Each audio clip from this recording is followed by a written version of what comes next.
कितना काम कर चुके हैं? कितना काम हो गया?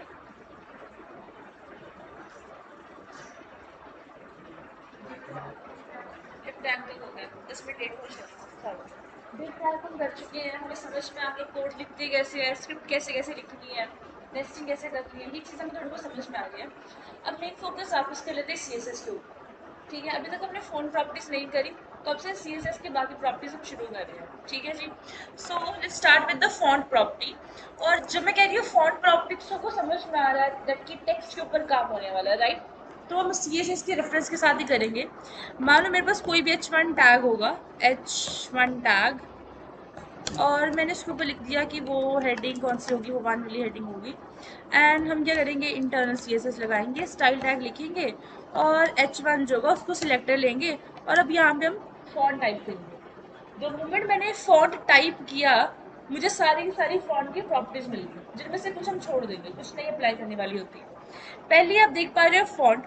फॉन्ट से क्या होगा, सारी के सारी शॉर्ट एंड प्रॉपर्टीज आ जाएगी। ये देखो, सारी वैल्यूज इसी के अंदर आ गई। अभी के लिए इसको अवॉइड करते हैं। मैंने पहली जो प्रॉपर्टी लिखी वो कौन सी थी, फॉन्ट फैमिली।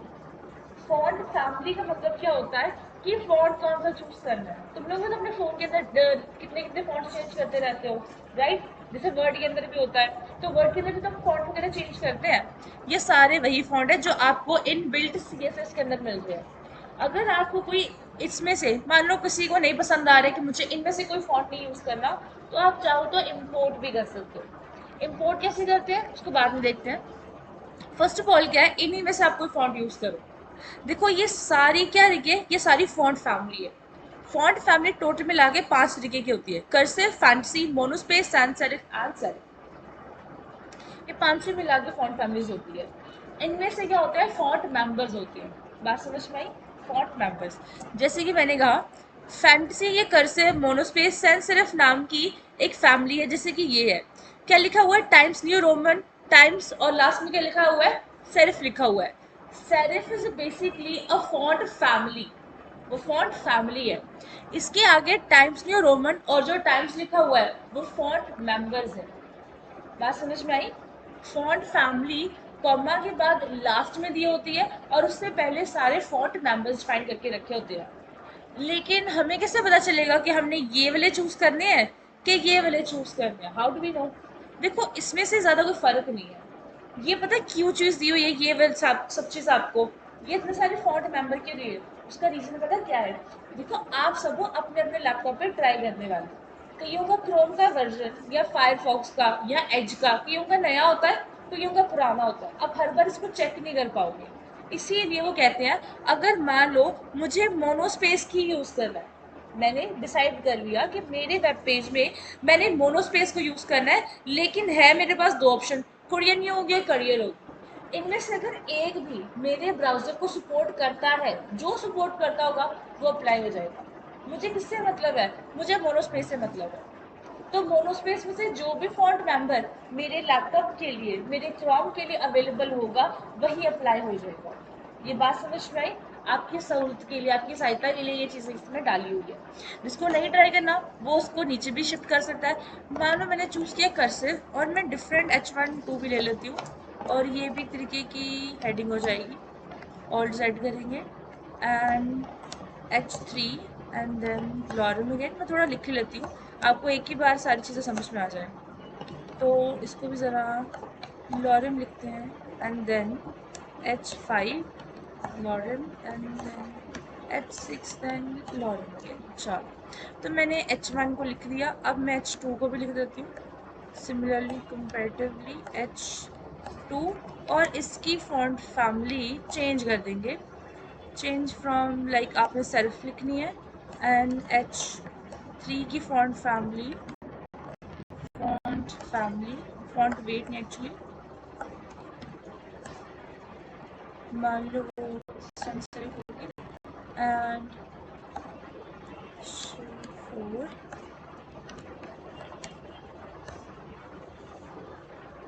Then space.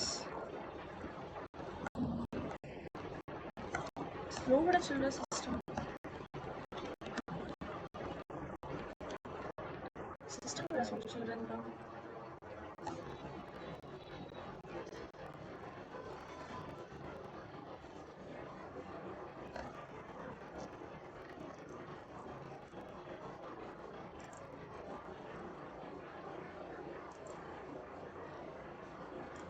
एक सेकंड।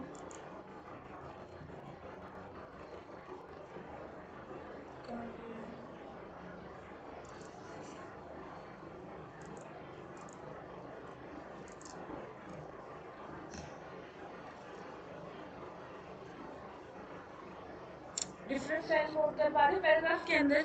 ये वो सारे डिफरेंट डिफरेंट स्टाइल्स है। अगर आप स्टार्टिंग में कर्सिव अप्लाई करते हो तो कर्सिव कुछ ऐसा आएगा। डन। और अगर आप फॉन्ट फैमिली में से सेरिफ और सेंस सेरिफ को यूज करते हो तो सेरिफ ऐसा और सेंस सेरिफ में ये फर्क होगा। तो क्लाइनिकल को फर्क नहीं समझ में आएगा। देन मोनोस्पेस और fantasy will be respective to like this. और 6 के लिए तो मैंने कुछ अप्लाई भी नहीं करा। ये मोनोस्पेस हो जाएगा और ये फैंटेसी में से हो जाएगा। तो बात समझ में आई? अब आपने डिफरेंट डिफरेंट फॉन्ट्स के अंदर कुछ स्टाइल करने हैं। डन। नेक्स्ट प्रॉपर्टीज के अंदर आ जाएगी फॉन्ट साइज। तो फॉन्ट साइज आप बहुत सारी वैल्यू में स्टोर कर सकते हो। जैसे कि ये कुछ वैल्यूज है, ये कुछ रिलेटिव कुछ एब्सोल्यूट वैल्यू होगी। इसके अलावा आप कितने वैल्यू सेट कर सकते हो? फॉन्ट की वैल्यूज आप इनबिल्ट रिलेटिव एब्सोल्यूट में सेट कर सकते हो। Comparatively larger, smaller, excess small, excess larger, ऐसे फॉन्ट। ये वैल्यूज आप तब ले सकते हो जब आपको लग रहा है कि मुझे इतना सा फर्क चाहिए, मुझे टेक्स्ट इतना बड़ा चाहिए, मुझे टेक्स्ट कंपैरेटिवली इतना छोटा चाहिए। ये सारी प्रॉपर्टीज जब तक आप लगाओगे कि आपको समझ में नहीं आएगा, ये आपने खुद ही लगाना है, तभी क्लैरिटी होगी। तीसरी वैल्यू आप सेट कर सकते हो फॉन्ट साइज में पिक्सल के अंदर। आप पिक्सल के अंदर भी वैल्यू सेट कर सकते हो। फॉन्ट का size 23 pixel, 56 pixel, 12 pixel, 13 pixel खुद से सेट कर सकते हो। फोर्थ आप वैल्यू सेट कर सकते हो परसेंटेज के अंदर। कोई भी फॉन्ट है उसकी वैल्यू परसेंटेज में कैसे सेट कर सकते हो। फिफ्थ आप इसके अंदर सेट कर सकते हो रैम यूज करके। 1 रैम, 2 रैम, 3 रैम, 6 वैल्यू आप सेट कर सकते हो एम यूनिट को यूज करके। फिलहाल के लिए रैम और एम दोनों को स्किप करेंगे। वो बात अलग है सीएसएस के अंदर मैक्सिमम वैल्यू रैम और एम को यूज करके करी जाती है। उसका यूज क्या होता है?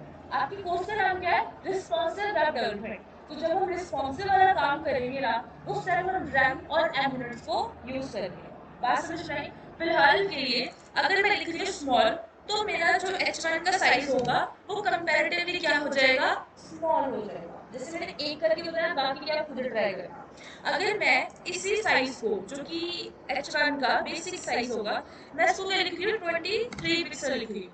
तो 23 पिक्सल के हिसाब से H1 का साइज कितना आ रहा है? अगर मैं इसको चेंज कर दूँ, इसको 32 पिक्सल लिखूँ, रुको, अब उसका साइज कंपैरेटिवली क्या हो गया? बड़ा हो गया। बात समझे? अगर इसी को मैं परसेंटेज में डिफाइन कर दूं तो और ज्यादा छोटा हो गया। याद रखो, जो फॉन्ट के साइज होते हैं ना, उसको अवॉइड करना की तरह परसेंटेज में लिखते हो। खुद ही आपने देख लिया, परसेंटेज में जो फॉन्ट का साइज होता है बहुत छोटा होगा। क्योंकि क्यों? परसेंटेज आप पूरी विंडो का साइज ले रही हो, पूरी विंडो में से फॉन्ट का साइज आपने नहीं लिया। बात समझ में आई? One more thing, by default font का जो साइज होता है वो 16 पिक्सल का होता है। बाय डिफॉल्ट फॉन्ट का साइज जितना भी होता है, बाय डिफॉल्ट 16 पिक्सल का ही होता है। अगर आपको अपने अपने ब्राउजर में चेक करना है तो आप उसको चेंज भी कर सकते हो।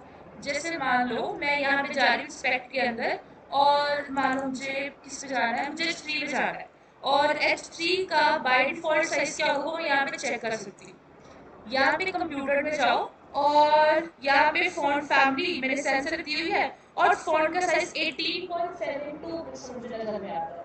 अभी ये तो मैंने फॉन्ट साइज लगाया तो मुझे समझ में आ रहा है, जिनमें मैंने नहीं लगाया। जब आप स्टार्टिंग में एक पैराग्राफ लिखते हो, वह यहाँ पे कंप्यूटर पे जाके पैराग्राफ का साइज चेक करना है।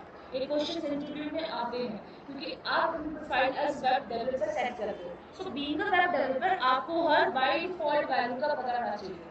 सबको इतनी बात समझ में आई? यहाँ पे कोई डाउट है तो प्लीज बता दो। एनीवन? No one? सबको समझ में आई? That's it.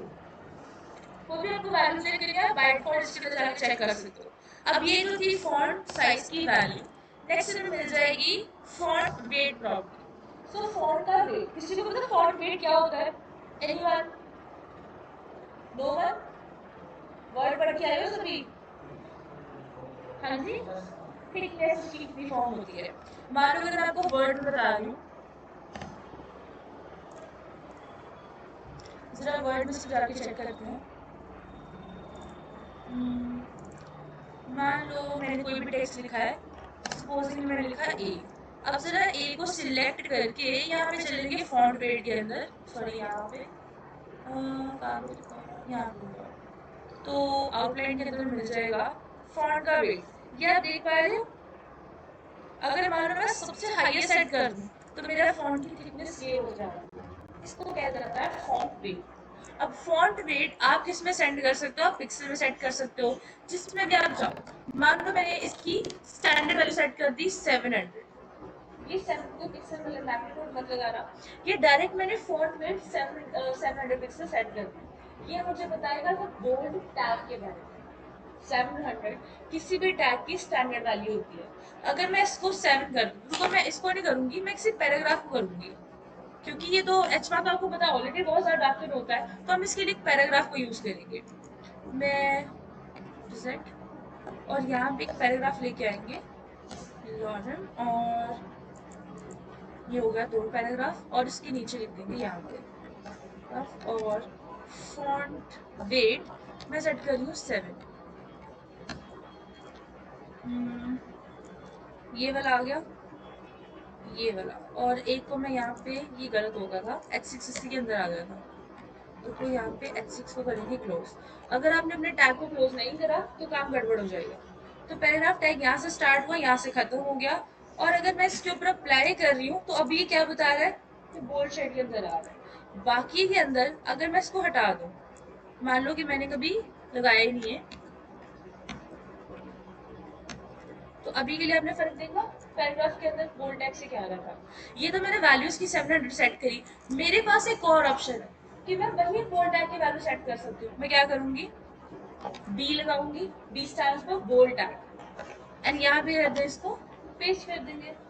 तो मैंने पैराग्राफ को किसके अंदर लिख दिया, बोल्ड टैग के अंदर लिख दिया। सेव करोगे, टैब करोगे, रीलोड करोगे, आपको वही इफेक्ट नजर में आएगा। बात समझे। इसके लिए आप और क्या शॉर्टकट कर सकते हो, मैं सिंपल से एक लॉजिक लिखूंगी। मैंने एक पैराग्राफ लिखना है जो कि क्या हो, बोल्ड में भी हो, वो इटैलिसाइज भी हो, मतलब टिल्ड भी हो, इटैलिक मतलब टिल्ड करना है, और वो अंडरलाइन भी हो। तो मैं तीनों टैग्स लगा दिए, और फिर इसके अंदर मैं अपने पैराग्राफ वाला टैग लगा दूंगी। फिर इसको सेव करेंगे, टैप करेंगे, रीलोड करेंगे, और ये देखो मेरा पैराग्राफ आ गया जो कि बोल्ड भी है, इटैलिक भी है, अंडरलाइन भी है। ये विदाउट किसी सीएसएस प्रॉपर्टी को यूज करा। ऑब्वियसली जहाँ पे टैग ही लगा दी वहाँ पे कोई सीएसएस प्रॉपर्टी तो है नहीं। सबको ये बात समझ में आई। अगर आपको बाकी की चीजें भी इसके अंदर अप्लाई करनी है तो आप वो भी कर सकते हो। जैसे H1 नहीं, पैराग्राफ के ऊपर ही लगा रही हूँ, पैराग्राफ छोड़ देते हैं, कोई और टेक्स्ट लेते हैं, H2 मान लो। तो फॉन्ट के अंदर उसका वेट हो गया, उसका स्टाइल भी होता है। ये इटैलिक देख पा रहे हो, डुप्लीक भी होता है, नॉर्मल भी होता है। आपको इसमें से जो सेट करना है सेट कर सकते हो। मेनली हम इटैलिक को यूज करते हैं, चाहे इसकी प्रॉपर्टी सीएसएस में इटैलिक दो, चाहे इटैलिक टैग लगाओ, बात दोनों सेम होगी। सबको ये चीज समझ में आई। अब देखोगे जब फॉन्ट फैमिली की बात आती है ना सीएसएस के अंदर, तो बहुत सारे ऐसी प्रॉपर्टीज है जिनका यूज भी नहीं होता, और वो ऐसी दे दी हुई उसको यूज भी नहीं करते। जैसे कि स्ट्रेचेबल प्रॉपर्टी, फॉन्ट को कितना स्ट्रेच करना है, स्ट्रेचेबल प्रॉपर्टी तो फॉन्ट में तो चाहिए ही नहीं होती है। मान लो अगर आप जैसे आप कोई भी इमेज इंसर्ट कर दो, ये मैं फैन ऑफ कर दूंगी प्लीज, ये वाला इसको ऑफ कर दो, प्रॉब्लम तो नहीं है फैन से। तो मैंने कहा जब भी आप कोई इमेज इंसर्ट करते हो अपने पैराग्राफ के अंदर, समथिंग कभी भी इमेज को जब स्ट्रेच करते हो तो इमेज लंबी हो जाती है ना, प्रॉब्लम। चलो, तो मैंने कहा जब भी आप इमेज इंसर्ट करते हो तो इमेज को जब आप स्ट्रेच करते हो एक्स होरिजेंटल से, वाई से, तो क्या होता है वो इमेज खराब हो जाती है, उसके पिक्सल फट जाते हैं, या वो इमेज हाइट में प्रॉब्लम कर देती है। जब आपने हाइट में इसके अंदर भी चेंज करोगे तभी इमेज को स्ट्रेच करते हो प्रॉब्लम करते हैं। सेम गोस टू फॉन्ट, अगर फॉन्ट को भी आप स्ट्रेच करते हो तो फॉन्ट खराब हो जाती है, राइट। वो चीज़ आप अवॉइड करना, फॉन्ट स्ट्रेचेबल प्रॉपर्टीज भी आप बिल्कुल मत लगाना। इसके अलावा फॉन्ट फैमिली, फॉन्ट की डिस्प्ले होती है, फॉन्ट का वेरिएंट होता है, नॉर्मल होता है, स्मॉल कैप्स होता है, जिससे होता है ना कि आप अपर केस लोअर केस में कन्वर्ट कर सकते हो, बिल्कुल वैसे ही है। फॉन्ट का वेरिएंट भी आप चेंज कर सकते हो। मान लो मुझे स्मॉल कैप्स लिखना है, मैं एक ही बार में सब प्रॉपर्टीज लगा देती हूँ। नेक्स्ट है जी फॉन्ट की स्ट्रेचेबल प्रॉपर्टी, वेरिएंट इसको भी हटा देना, ये नहीं आपको चाहिए। ये सारी होगी फॉन्ट की प्रॉपर्टीज, वेट वगैरह इसको अवॉइड करो। नेक्स्ट अगर मान लो मैं कुछ ऐसी लिख रही हूँ प्रॉपर्टी लाइक जो टेक्स्ट से स्टार्ट होती है, टेक्स्ट अलाइन।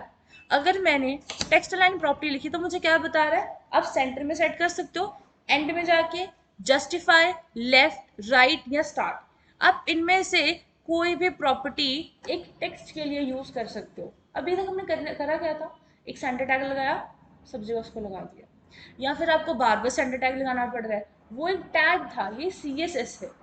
बात समझ में आई? मान लो मुझे करना है, मुझे राइट में जाके लगाना है, सो ये बाय डिफॉल्ट लेफ्ट होती है, मुझे राइट में जाके अपना टैग लगाना है H3। सो लेट्स सी कि कितनी इम्प्लीमेंटेशन हुई है, इसको रखेंगे 100% पे, और ये मेरा राइट में जाके आ गया टैग, कौन सा था, H3।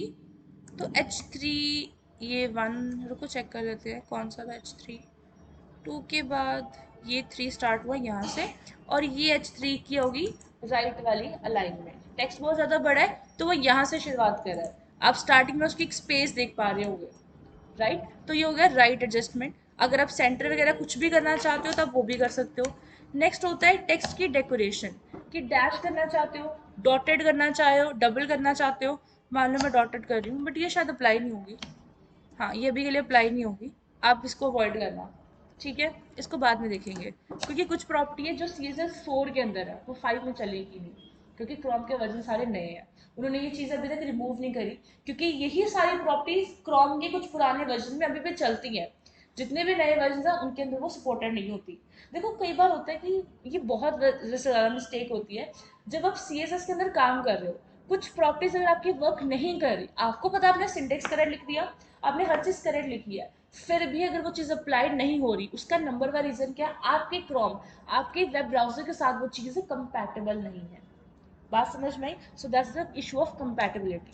अगर CSS की कोई प्रॉपर्टी आपके पास नहीं अवेलेबल है, आप उसको अप्लाई नहीं कर सकते। सबको ये बात समझ में आई? यहाँ तक कोई डाउट है तो प्लीज़ बताओ। Anyone? No one? That's good. तो नेक्स्ट लिखेंगे इसके अंदर, टेक्स्ट की ट्रांसफॉर्म प्रॉपर्टी होती है, ये ट्रांसफॉर्म, अभी के लिए मैंने क्या बताया था, फॉन्ट वेरिएंट बताया था, कहाँ पे लिखा था, ये वाला। फॉन्ट वेरिएंट को आपने अप्लाई नहीं करना, फॉन्ट वेरिएंट की जगह आपने कौन सा अप्लाई करना है, रुको, अभी मैंने लिखा था टेक्स्ट ट्रांसफॉर्म, ये जो टेक्स्ट ट्रांसफॉर्म है, आपने इस वाली प्रॉपर्टी को यूज करना है। इससे क्या होगा, अपर केस लोअर में चेंज हो जाएगा, लोअर केस अपर में चेंज हो जाएगा, आपको दोबारा से HTML में टैग चेंज करने की कोई जरूरत नहीं होगी, आप डायरेक्ट वो काम CSS के साथ कर सकते हो। सबको इतना समझ में आया? मान लो मुझे कोई कैपिटलाइज करना है, लोअर केस ऑलरेडी है, कैपिटलाइज करना है, तो हुआ इसके अंदर कुछ कैपिटलाइज, ये वाला हो गया H2 टैग के अंदर। बात समझ में आई? अगर मुझे इसके अंदर थोड़ा चेंज करना होगा और भी कुछ, सो मान लो मैं टेक्स्ट की और प्रॉपर्टी लगा रही हूँ, टेक्स्ट का ओवरफ्लो, टेक्स्ट शेडो, जरा इसके अंदर देखते हैं, टेक्स्ट शेडो के अंदर क्या होता है, टेक्स्ट की शेडो देनी है, क्योंकि मैं इसको थोड़ा बेटर करके बताती हूँ। मान लो मेरे पास क्या है, H1 नाम का कोई टैग होगा, मैं HR लगा रही हूँ उसके अंदर, एक और HR, एंड देन यहाँ पे H1 टैग लगा रही हूँ, जिसको मैं एक ID दूंगी, MK नाम की ID, और उसके अंदर मैं लिख दूंगी यहाँ पे हेडिंग होगी कौन सी, फर्स्ट वाली।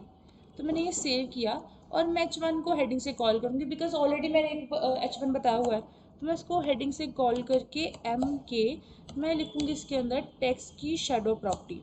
अब शेडो मतलब उसको एक शेडो प्रोवाइड करनी है, जैसे कि वर्ड पावर पॉइंट के अंदर आप क्लिक क्लिक से दे सकते हो। अभी आप वैल्यूज डिफाइन करोगे, जब भी आप किसी टैग की, चाहे वो टेक्स्ट हो, चाहे वो कोई बॉक्स कंटेनर हो, चाहे वो कोई डिव हो, जब भी किसी की आप शेडो प्रोवाइड करते हो तो आपको देनी होती है 4 वैल्यूज। पहली वैल्यू होती है लेफ्ट प्रॉपर्टी, हॉरिजॉन्टल, दूसरी होती है वर्टिकल, तीसरी होती है ब्लरनेस, एंड फोर्थ इसके अंदर होती है कलर प्रॉपर्टी। ये भी तो देखना है कि शेडो देनी कौन सी देनी है। मानो मैंने लिखा इसको 10 पिक्सल, 10 पिक्सल, मतलब हॉरिजॉन्टली और वर्टिकली मैंने इसको 10 पिक्सल दे दिया, मैंने कहा इसका 40 पिक्सल का ब्लर होगा और रेड नाम का इसकी शेडो होगी। तो ज़रा चेक करते हैं, नहीं आया क्योंकि मैंने कुछ गड़बड़ करी शायद। H1 फर्स्ट IDMK और 10 पिक्सल टेक्स्ट शेडो, क्या गड़बड़ होगी इसके अंदर, ID H1MK, H1 को बंद भी कर रहा है, body tag MK, save tag, reload नहीं कर रहा, H1 भी मेरा ठीक से आ नहीं रहा, शायद मैंने ऊपर कुछ गड़बड़ करी है, मैं इसको हटा दे रही हूँ, मैं इसको कट ही कर देती हूँ, क्योंकि ऑलरेडी H1 है तो वो प्रॉब्लम कर रही है। अब आ गया, क्योंकि वो टैग सिमिलर थे तो प्रॉब्लम होगी। यहाँ तक सबको समझ में आया। अब इसकी शेडो आ रही है, मैंने ब्लरनेस की प्रॉपर्टी कुछ ज़्यादा दे दी, मैंने लिखा 40 पिक्सल। वही अगर मैं इसको 4 पिक्सल दे दूँ, बात समझ में आई? अब कोई कहेगा कि ये बहुत ही नीचे है, तो उसके लिए क्या करोगे, मान लो 10 है तो मैं इसको 8 पिक्सल दे रही हूँ, और यहाँ से मैं इसको 8 पिक्सल दे रही हूँ। अब ये मत समझना कि मैं दोनों साइड से बराबर प्रॉपर्टी दे रही हूँ तो आप भी बराबर दोगे। अब चेंज करके देखो, एक को 8 दूसरे को 12 करके देखो, चेंज करके देखो, एक्सपेरिमेंट करोगे तभी चीज़ें क्लैरिटी से समझ में आएगी। तो अब ये थोड़ा ऊपर जाके मुझे दिखा रहा है। वही अगर मैं इसको दोबारा से चेंज कर दूँ, 8 है, मैं इसको 2 दे के देखती हूँ तो मुझे समझ में आएगा 2 जाके ये थोड़ा ऊपर को शिफ्ट हो जाएगा। करोगे तो समझ में आएगा कि एग्जैक्ट पॉइंट क्या देना है। 10 बार अप्लाई करोगे तो 11वीं बार तुम्हें खुद ही समझ में आ जाएगा। सबको ये चीज़ें समझ में आई? यहाँ तक कोई डाउट है तो प्लीज़ बताओ। Anyone? No one? Clear everyone? चलो अब बाकी प्रॉपर्टीज भी कर लेते हैं। नेक्स्ट अगर मुझे इसके अंदर लगानी है तो टेक्स्ट की प्रॉपर्टी लगानी है। टेक्स्ट की शैडो होगी, रेंडरिंग होगी, इंडेंट समझते हो सभी? इंडेंट क्या होता है? स्पेसेस देनी। तो इंडेंट से, टेक्स्ट इंडेंट से आप कितनी स्पेस देना चाहते हैं आप वो भी दे सकते हो। याद से रखना कि जितनी भी स्पेस दोगे वो भी के लिए आप पिक्सल में दोगे। 23 पिक्सल, 56 पिक्सल, 100 पिक्सल, वो आप खुद ही सारी स्पेस दोगे, ठीक है? एक और इसके अंदर होती है टेक्स्ट रैप प्रॉपर्टी।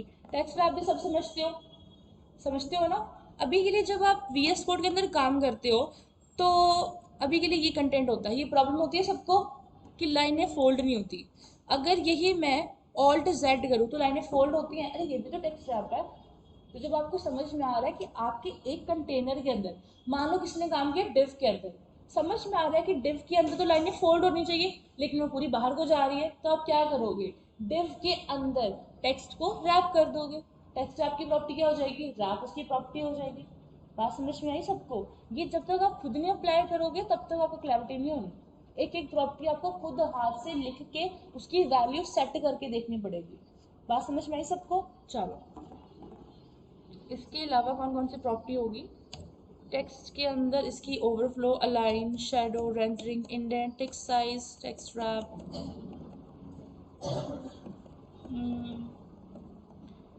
अच्छा एक चीज़ नोटिस करो, कहीं पे MS आ रहा है, कहीं पे MOZ आ रहा है, कहीं पे वेबकिट आ रहा है। देखो प्रॉपर्टी सारी यही है, अलाइन, लास्ट, डेकोरेशन, कलर, सारी वही प्रॉपर्टी है।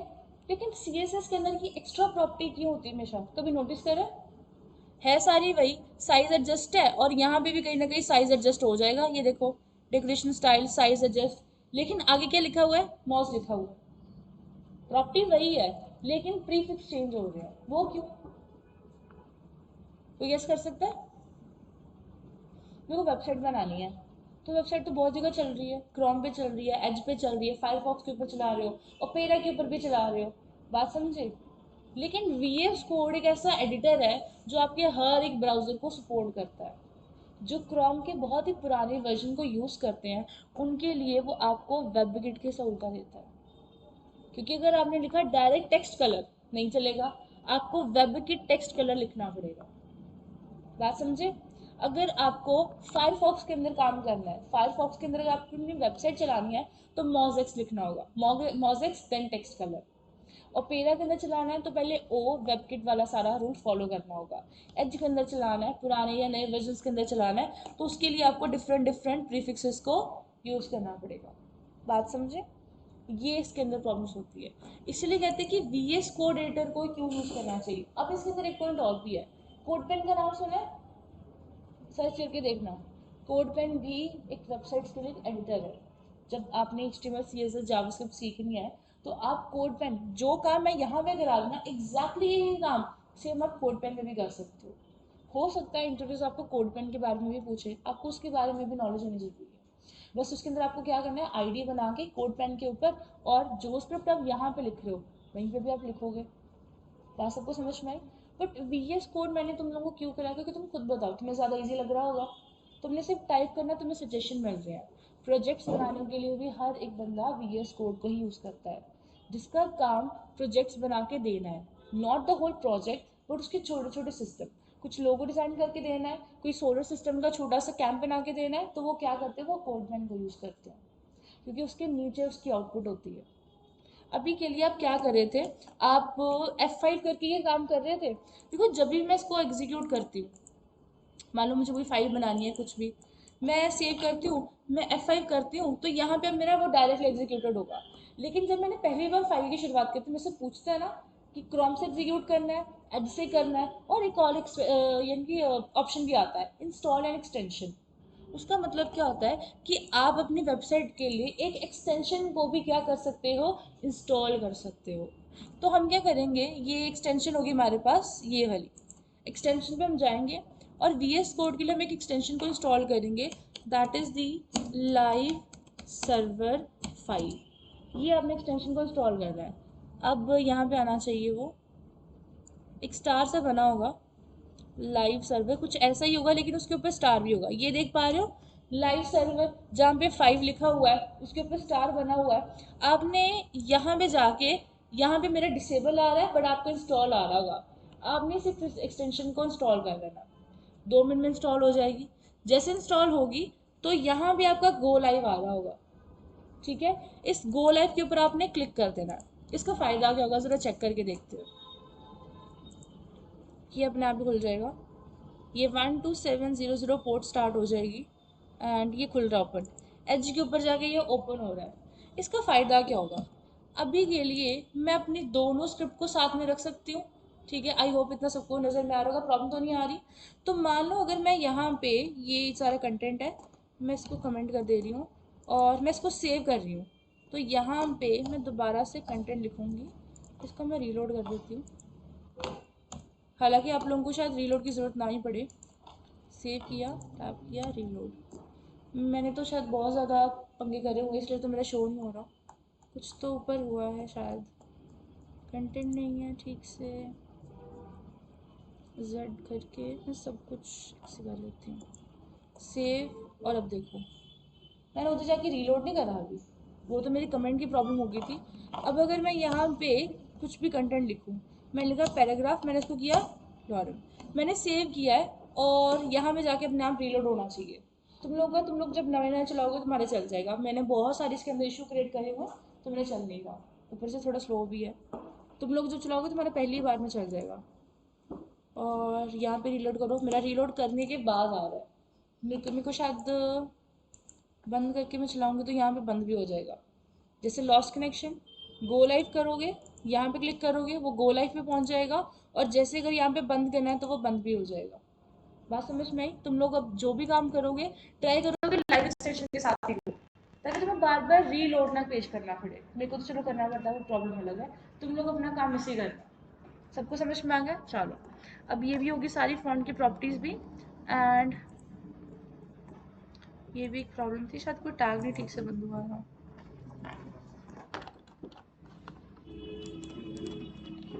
चलो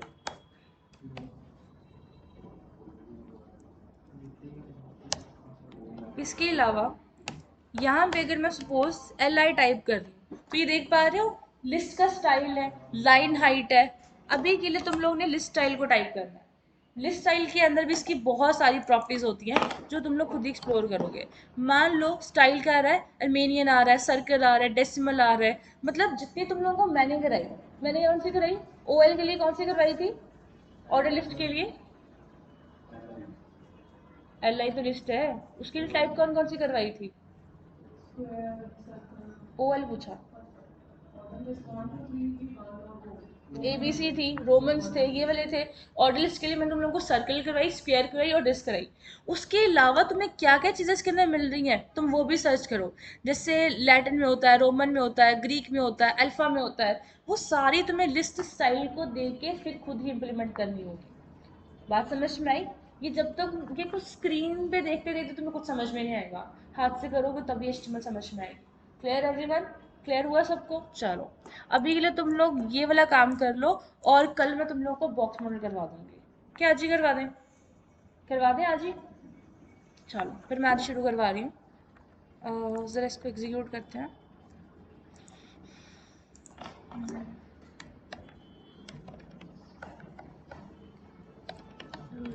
.html,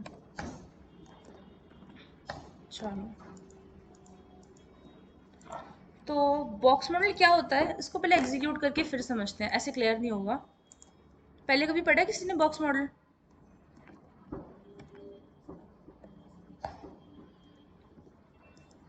ये मेरी वेबसाइट है, मैं जब भी इंस्पेक्ट के ऊपर जाती हूँ तो मुझे ये बॉक्स नज़र में आता है। यही बॉक्स मॉडल जिसको आज हम स्टडी करने वाले हैं, ठीक है?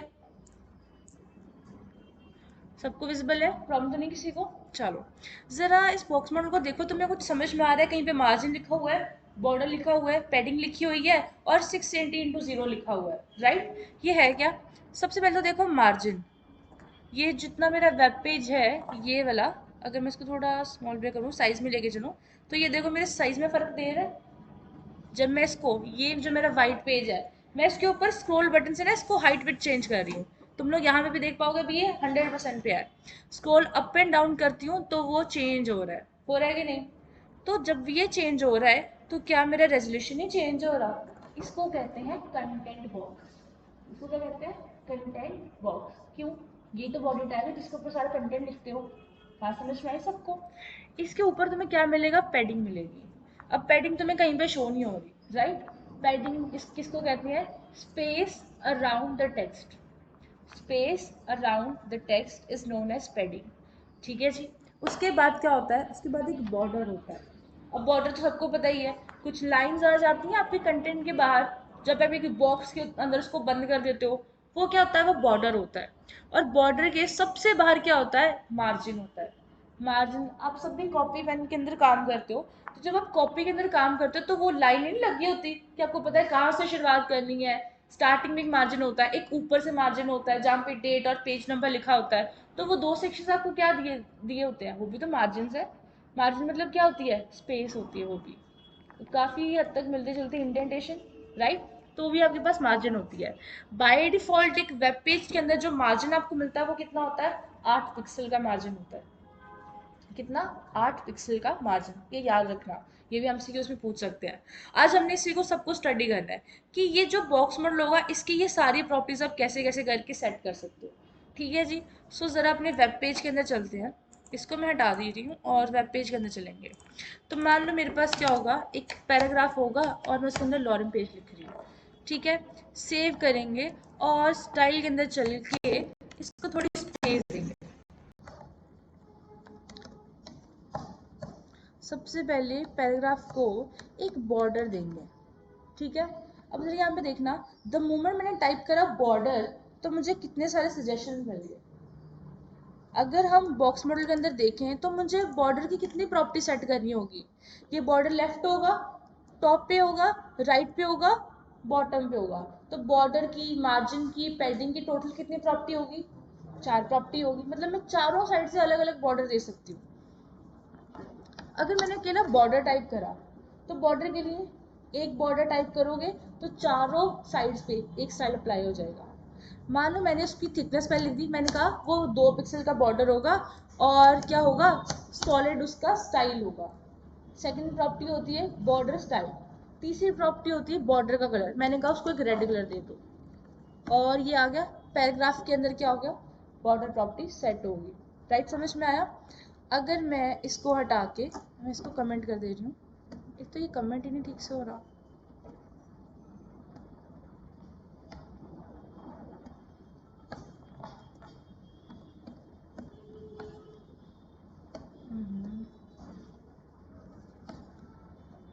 पता नहीं इसको क्या प्रॉब्लम है, ये कमेंट ही नहीं कर रहा ठीक से। Leave it.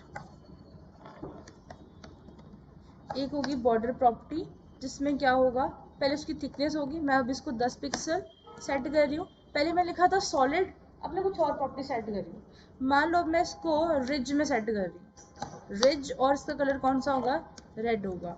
तो ज़रा आप रिज में देखोगे थोड़ा 3D इफेक्ट्स आ रहा है, जैसे फ्रेमिंग में होता है। दिखने में प्रॉब्लम नहीं लास्ट में? तो जैसे फ्रेमिंग में होता है वो फ्रेमिंग प्रॉपर्टीज़ की यहाँ पे सेट हो पा रही है। Done.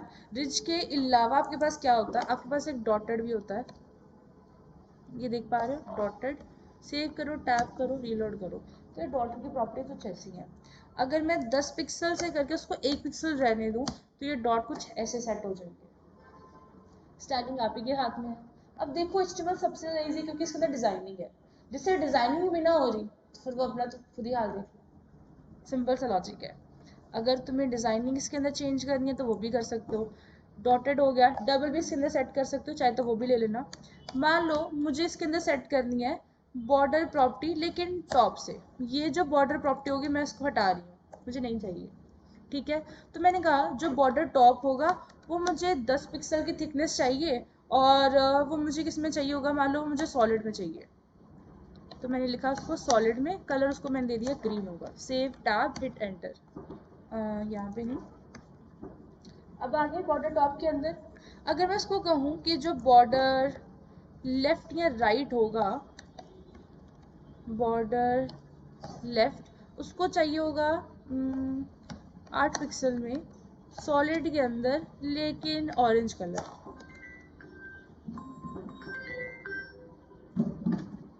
Save tab then hit enter.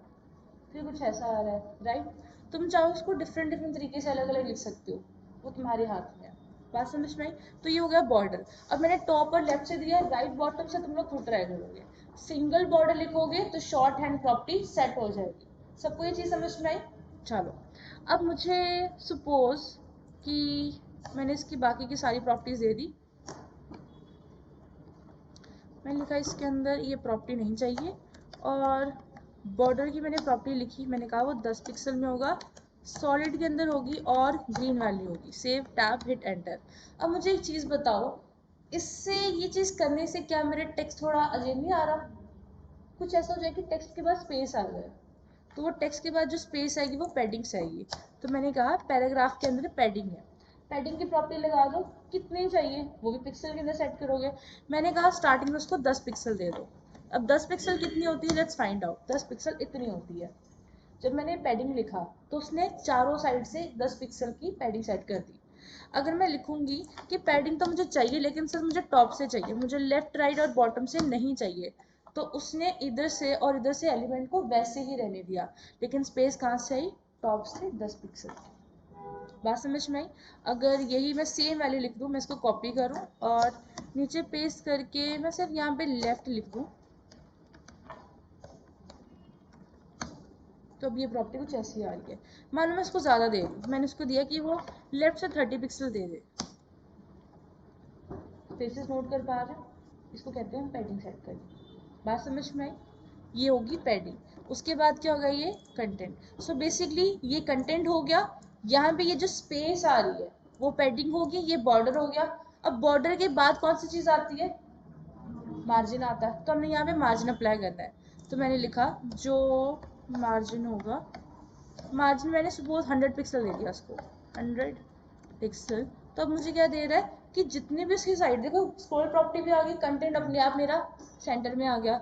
अगर देखें, अगर ये 100% में है तो 100% में ये कंटेंट मेरा कुछ ऐसे नज़र में आ रहा है। बात समझ में आई? यहाँ से भी 100%, यहाँ से भी 100% और यहाँ से भी 100%। अगर किसी को देखने में लग रहा है कि ये सारा 100% है, तो ऐसा नहीं है। मान लो मैंने इसके नीचे एक H1 लिखा, H1 के अंदर मैंने फिर से कुछ कंटेंट लिख दिया जैसे ऐसे ऐसे करके, और इसको भी थोड़ी स्टाइलिंग दे देते हैं। H1 और इसका जो कलर है वो जाएगा ग्रीन, और जो बैकग्राउंड का कलर है वो जाएगा ब्लैक, और फॉन्ट का जो साइज़ है वो जाएगा 34 पिक्सल। बस इतना ही। तो अब ये कंटेंट ऐसा आ रहा है, 100 पिक्सल यहाँ से, 100 पिक्सल यहाँ से, 100 पिक्सल यहाँ से और 100 पिक्सल यहाँ से। बात समझ में आई सबको? तो ये होता है आपका बॉक्स मॉडल। इसके अलावा आपने ये सारी फॉन्ट की प्रॉपर्टी पढ़ ली कंटेंट की। उसके बाद ये जाएगा यहाँ पे पैडिंग, उसके बाद जाएगा बॉर्डर, और लास्ट में क्या जाएगा, मार्जिन 8 पिक्सल का। अब ऊपर जब ये मार्जिन मैंने सेट किया तो क्या देख पा रहे हो, ऊपर से वो मार्जिन काउंट ही नहीं कर रहा, क्योंकि वो कंटेंट को चूज करेगा। कंटेंट कहाँ पे है, H1 वाला और पैराग्राफ वाला। उसके बाहर तुमने कितना बॉर्डर, कितनी तुमने मार्जिन दी, वो तुम्हें मार्जिन यहाँ पे समझ में आ जाएगी। अगर तुमने लाइव देखना है तो कंप्यूटर में जाओ, नीचे स्क्रॉल करो, और तुम्हें समझ में आ जाएगा कि तुमने कितने कितने मार्जिन, कितने कितने पैडिंग लगाए हुए हैं। ये पैराग्राफ में था, ये देख लो, पैराग्राफ पे क्लिक करो और तुम्हें अपनी सारी प्रॉपर्टीज के बारे में पता चल जाएगा। मार्जिन लेफ्ट देखो, मार्जिन कितना सेट किया हुआ हर साइड से, 100 100 पिक्सल का। खुद ही कंप्यूटर में जाओ चेक करो और अपने वेब पेज में काम करके देखो। क्लियर हुआ सबको? इसके अलावा तुम कौन कौन सी प्रॉपर्टी सेट कर सकते हो? सपोजिंगली कुछ इसके अंदर इंटरेस्टिंग सा बनाते हैं। रुको, सबको कमेंट ही कर देते हैं और सेव करो। मान लो मैंने इसके अंदर लिया एक बॉक्स नाम का कंटेनर ले लिया। इसी बॉक्स के अंदर क्या होगा, एक पैराग्राफ होगा। एंड देन इसको स्टाइल करते हैं। स्टाइल हमने करा और लिखा जो डॉट बॉक्स है उसकी एक हाइट होगी जो कम से कम 500 पिक्सल होनी चाहिए और विड्थ भी सेम होनी चाहिए। विड्थ भी कितनी होगी, वो 500 पिक्सल ही होगी। और मुझे क्या करना पड़ेगा, इस डिव को सेंटर टैग में लेना पड़ेगा।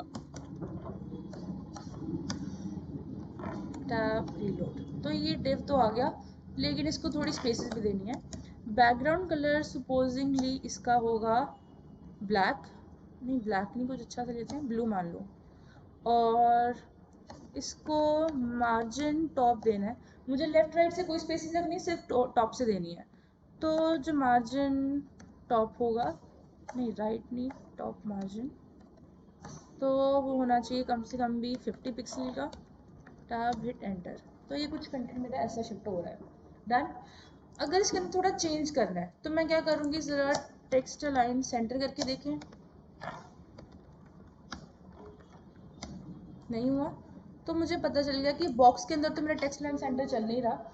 तो क्या करेंगे, इसके लिए ये जो पैराग्राफ है इसको चेंज कर देंगे।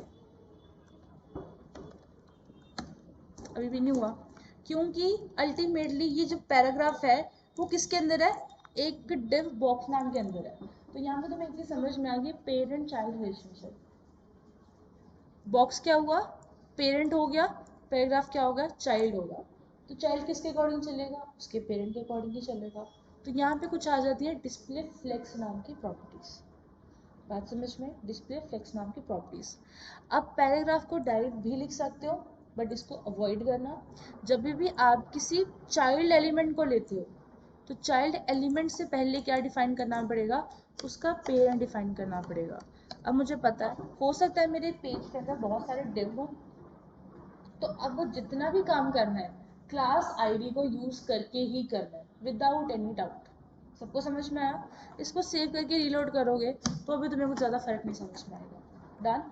इसके लिए हम थोड़ा फ्लेक्स बॉक्स पढ़ेंगे, फिर हमें क्लियर हो जाएगा कि कंटेंट को जस्टिफाई कैसे करना है, टेक्स्ट को अलाइन कैसे करना है, फ्लेक्स बॉक्स की प्रॉपर्टी क्या होती है।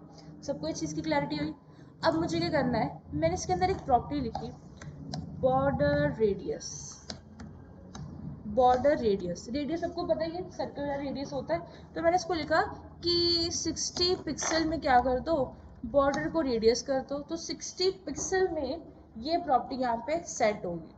अगर मैं यहाँ पे लिख देती पिक्सल के बजाय परसेंटेज लिखूँ तो कितना समझ में आता है, कुछ ऐसा।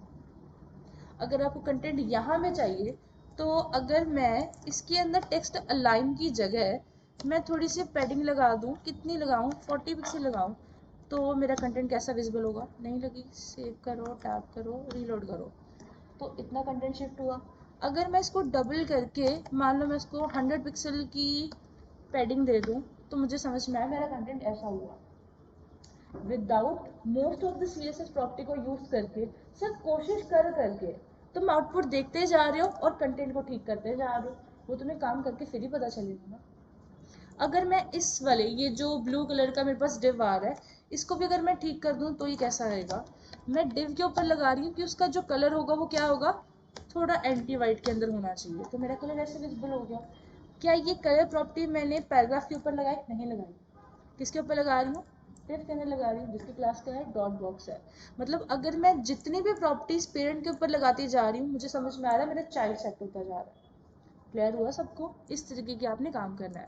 इसके अलावा और क्या कर सकते हो, बॉक्स की जो शेडो प्रॉपर्टी है, टेक्स्ट शेडो प्रॉपर्टी देखी थी ना, बॉक्स शेडो भी वैसी है, हॉरिजॉन्टल, वर्टिकल, तीसरी ब्लर, फोर्थ कौन सी थी, कलर प्रॉपर्टी। तो मैंने लिखा फिर से 10 पिक्सल, मैं यूजुअली 10 पिक्सल का ही देती हूँ, आप चाहो तो उसको चेंज भी कर सकते हो।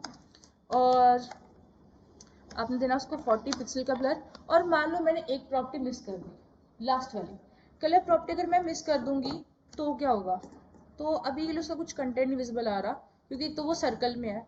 अगर मैं इसका बॉर्डर रेडियस प्रॉपर्टी कट कर दूं, रीलोड, तो ये कंटेंट कुछ इस तरीके से आ रहा है। मान लो मैं इसको ब्लैक सेट कर रही हूँ, ब्लैक, एंड यहीं पे मैं इसको 60 पिक्सल फिर से दे रही हूँ। तो अब कोई यहाँ से शेडो नोट कर पा रहे, नज़र में आ रही है? ये ब्लैक में मैं इसको शेडो दे रही हूँ। अगर इसी ब्लैक को चेंज करके मैं इसको रेड की प्रॉपर्टी दे दूँ तो ये कंटेंट कुछ ऐसा नज़र में आ रहा है। बस ये आपको खुद ही करना है कि आप कैसे कैसे इस कंटेंट को और बेहतर कर सकते हो। अगर यही मेरा एक पूरे ब्लैक कलर के बॉडी टैग के अंदर होता तो मैंने लिखा ये बॉडी टैग होगा, और जो बॉडी टैग है उसका जो बैकग्राउंड का कलर है वो ब्लैक में होना चाहिए। तो ये कुछ ऐसा नज़र में आ रहा है। आइडियाज़ तुम्हारे पास है, तुम देखो कैसे इम्प्लीमेंट करोगे उसको। बात समझ में आई?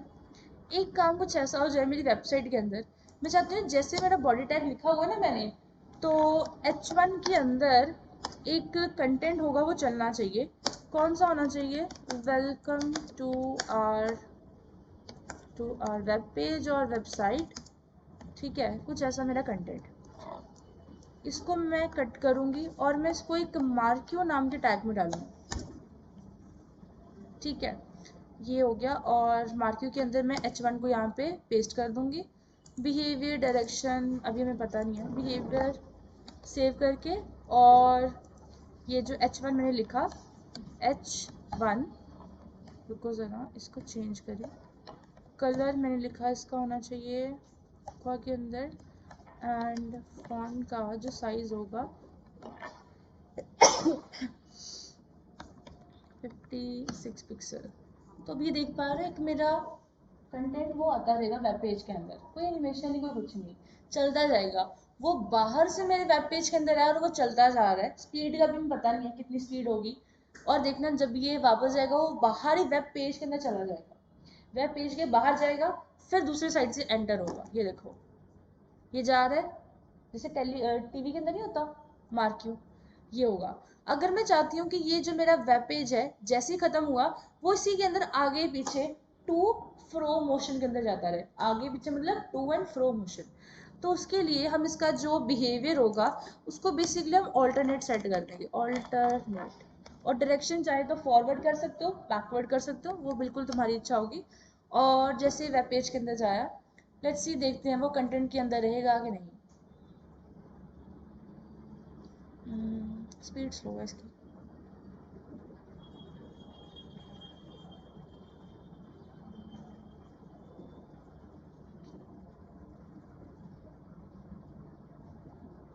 वापस चला गया, शायद मेरी स्पेलिंग में कुछ मिस्टेक है। ऑल्टरनेट,